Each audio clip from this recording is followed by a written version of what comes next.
ओम श्री सांब शिवाय नमः। ओम श्री गणेशाय नमः। श्री शिव महापुराण में रुद्र संहिता का चतुर्थ कुमार खंड का पहला अध्याय प्रारंभ करते हैं। कैलाश पर भगवान शिव एवं पार्वती का विहार।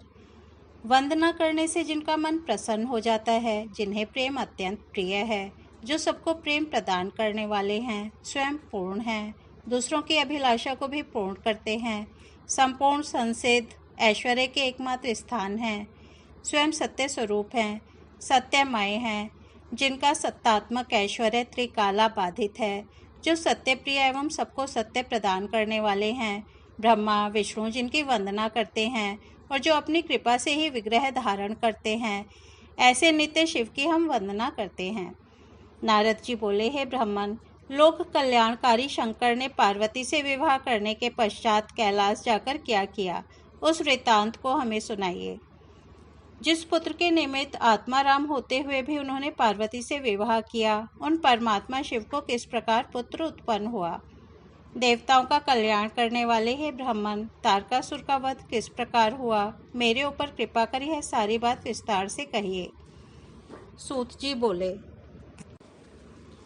नारद के इस प्रकार के वचन को सुनकर प्रजापति ब्रह्मा जी ने शिव जी का स्मरण कर प्रसन्न मन से कहा।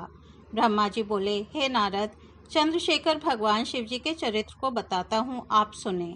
मैं कार्तिकेय की उत्पत्ति की दिव्य कथा तथा उनके द्वारा किए गए तारकासुर के वध का वृत्तांत भी कहता हूँ। मैं जिस कथा को कह रहा हूँ उसे सुनिए। वह कथा समस्त पापों को विनष्ट करने वाली है, जिसे सुनकर निश्चय ही मनुष्य सभी प्रकार के पापों से मुक्त हो जाता है। यह आख्यान पाप रहित, गोपनीय, परम अद्भुत, पाप संताप को दूर करने वाला तथा सभी प्रकार के विघ्नों को विनष्ट करने वाला है। यह सभी प्रकार के मंगलों का दाता, पुराणों का सारभूत अंश तथा सबके कानों को सुख प्रदान करने वाला, आनंद को बढ़ाने वाला, मोक्ष का बीज और कर्म मूल का विनाश करने वाला है। शिवजी शिवा से विवाह कर कैलाश पर आकर अत्यंत शोभित हुए और देवगणों के कार्य साधन का विचार करने लगे। उन्होंने तारकासुर के द्वारा दी गई अपने भक्तजनों की पीड़ा के विषय में भी विचार किया। इधर शिवजी जब कैलाश पर पहुंचे, तब उनके गण प्रसन्न होकर उनको नानाविध सुख प्रदान करने लगे। शिवजी के कैलाश पहुंचते ही महान उत्सव होने लगा। सब देवगण प्रसन्न होकर अपने अपने स्थान को चले गए। इसके बाद महादेव सदाशिव गिरी कन्या शिवा को साथ लेकर महादिव्य, मनोहर एवं निर्जन स्थान में चले गए। वहां उन्होंने रति को बढ़ाने वाली शैया का निर्माण कर उसे पुष्प तथा चंदन से सुशोभित किया। उस अद्भुत मनोहर शैया के समीप नाना प्रकार की भोग सामग्री भी स्थापित कर दी। उसी शैया पर मान देने वाले भगवान शंभु पार्वती के साथ देवताओं के वर्ष परिमाण के अनुसार 1000 वर्ष तक विहार करते रहे। भगवती पार्वती के अंग के स्पर्श मात्र से भगवान सदाशिव लीला पूर्वक मूर्छित हो गए। भगवती पार्वती भी भगवान शिव के स्पर्श से मूर्छित हो गई। इस प्रकार उन्हें दिन रात का ज्ञान नहीं रहा। हे अनघ, लोक धर्म का प्रवर्तन करने वाले शिवजी के भोग में प्रवृत्त होने पर उन दोनों का लंबा समय भी क्षण मात्र के समान बीत गया। हे तात, तब एक समय इंद्रादि सब देवता मेरु पर्वत पर एकत्र होकर विचार करने लगे। देवता बोले, यद्यपि शिव योगीश्वर, निर्विकार, आत्माराम तथा माया रहित हैं, फिर भी हम लोगों के कल्याण के लिए भगवान शंकर ने विवाह किया है, किंतु अब तक इनको कोई पुत्र नहीं हुआ। इसका कारण ज्ञात नहीं हो रहा है। वे भगवान देवेश्वर विलंब क्यों कर रहे हैं। ब्रह्मा जी बोले, इसी बीच देवदर्शन नारद से देवताओं ने शिवा और शिव के परिमित भोग काल को जाना। तब उनके भोग काल को दीर्घकालीन जानकर देवता बड़े चिंतित हुए। फिर मुझ ब्रह्मा को आगे करके वे विष्णु के समीप गए। मैंने नारायण को प्रणाम कर सारा अभीष्ट वृत्तांत उनसे निवेदित किया। देवता लोग तो चित्र लिखित पुतलिका के समान खड़े रहे। हे नारायण, योगीश्वर शंकर जी देवताओं के वर्ष के परिमाण के अनुसार 1000 वर्ष पर्यंत विहार परायण हैं। भगवान विष्णु बोले, हे जगत के विधाता, चिंता करने की आवश्यकता नहीं है, सब कुछ कल्याणकारी ही होगा। हे देवेश, आप महाप्रभु शंकर की शरण में जाइए।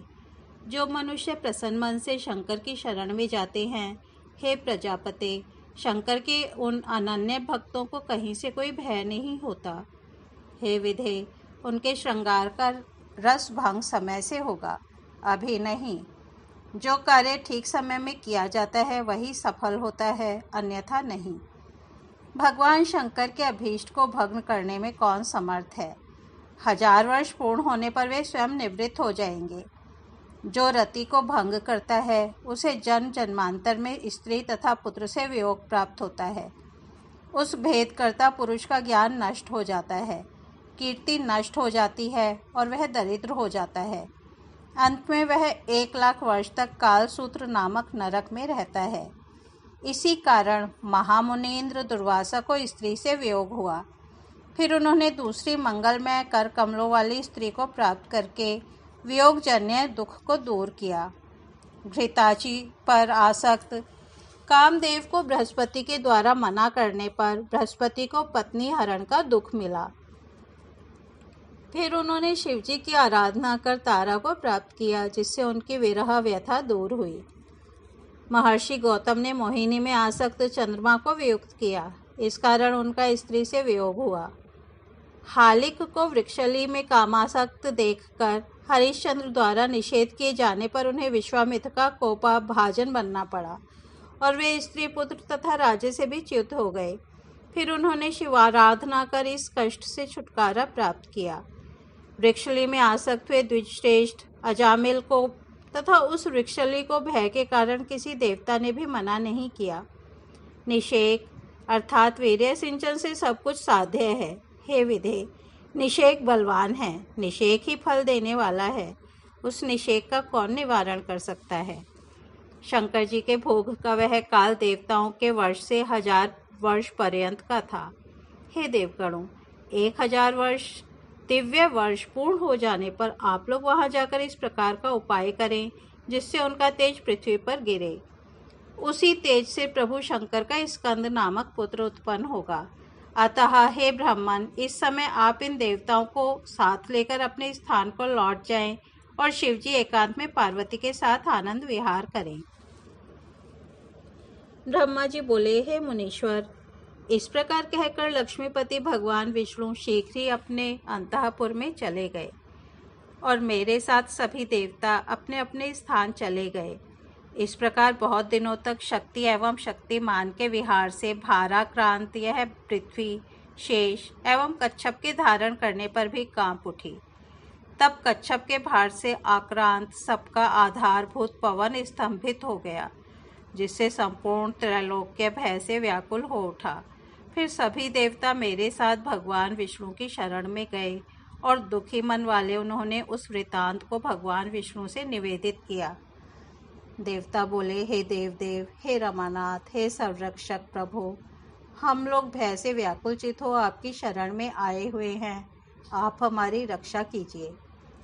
पता नहीं किस कारण से तीनों लोगों के प्राणभूत वायुदेव स्तंभित हो गए हैं तथा मुनि एवं देवगणों के सहित सारा चराचर त्रैलोक्य व्याकुल हो गया है। ब्रह्मा जी बोले, हे मुनीश्वर, मेरे साथ गए हुए समस्त देवगण ऐसा कहकर मौन, दुखी तथा दीन होकर भगवान विष्णु जी के आगे खड़े हो गए। इस बात को सुनकर हमें तथा सभी देवताओं को अपने साथ लेकर भगवान विष्णु बड़ी शीघ्रता से शिव के प्रिय कैलाश पर्वत पर गए। सुरवल्लभ भगवान विष्णु मुझ ब्रह्मा तथा उन देवताओं के साथ कैलाश पहुंचकर भगवान शिव के दर्शन करने की इच्छा से शिवजी के श्रेष्ठ स्थान पर गए, किंतु वहां शिवजी को न देखकर देवताओं सहित भगवान विष्णु आश्चर्य में पड़ गए। फिर उन्होंने वहां पर स्थित महेश्वर के गणों से विनय पूर्वक पूछा। विष्णु बोले, हे शंकर के गणों, आप सब बड़े दयालु हैं। आप लोग हम दुखी जनों को कृपा पूर्वक बताइए कि सर्वप्रभु शंकर इस समय कहाँ पर हैं। ब्रह्मा जी बोले, देवताओं के सहित भगवान विष्णु की बात सुनकर शंकर जी के उन गणों ने प्रीतिपूर्वक लक्ष्मीपति विष्णु से कहा। शिवगण बोले, हे हरे, जो संपूर्ण वृत्तांत है ब्रह्मा और देवताओं के साथ उसे आप सुनिए। भगवान शिव में प्रेम के कारण हम यथार्थ रूप में कहते हैं। विविध प्रकार की लीलाओं में पारंगत देवाधिदेव महादेव शिव हम लोगों को यहाँ स्थापित करके अत्यंत स्नेहपूर्वक भगवती पार्वती के आवास स्थान पर गए। हे लक्ष्मीपति, उस गुहा के भीतर उन्हें बहुत वर्ष व्यतीत हो गए हैं। वहाँ महेश्वर शंभु क्या कर रहे हैं, इस बात को हम नहीं जानते हैं। ब्रह्मा जी बोले, हे मुनि श्रेष्ठ, उनकी बातों को सुनकर मेरे तथा देवगणों के साथ विष्णु आश्चर्यचकित हो गए और शिवजी के द्वार पर गए। हे मुनि श्रेष्ठ, वहाँ देवताओं एवं मुझ ब्रह्मा के साथ जाकर देवताओं के प्रिय भगवान श्री हरि ने ऊंचे स्वर में आर्त वाणी से अत्यंत प्रेम पूर्वक वहाँ स्थित सर्वलोकेश्वर भगवान शिव की स्तुति की। विष्णु बोले, हे महादेव, हे परमेश्वर, आप गुहा के भीतर क्या कर रहे हैं? तारकासुर से पीड़ित आपकी शरण में आए हुए हम सभी देवताओं की रक्षा कीजिए। हे मुनीश्वर, इस प्रकार मुझ ब्रह्मा तथा देवताओं के सहित विष्णु ने शिव की अनेक प्रकार से स्तुति की। उस समय तारकासुर से पीड़ित देवताओं सहित श्री हरि अत्यंत विलाप करके रोने लगे। हे मुनीश्वर, तारकासुर से पीड़ित हुए देवताओं के आर्तनाद और शिवजी की स्तुति के मिश्रित होने से उस समय दुख भरा महान कोलाहल हुआ। इस प्रकार श्री शिव महापुराण के अंतर्गत द्वितीय रुद्र संहिता के चतुर्थ कुमार खंड में शिव विहार वर्णन नामक पहला अध्याय पूर्ण हुआ। कल हम द्वितीय अध्याय सुनेंगे। तब तक यही विराम देते हैं। ओम नमः शिवाय।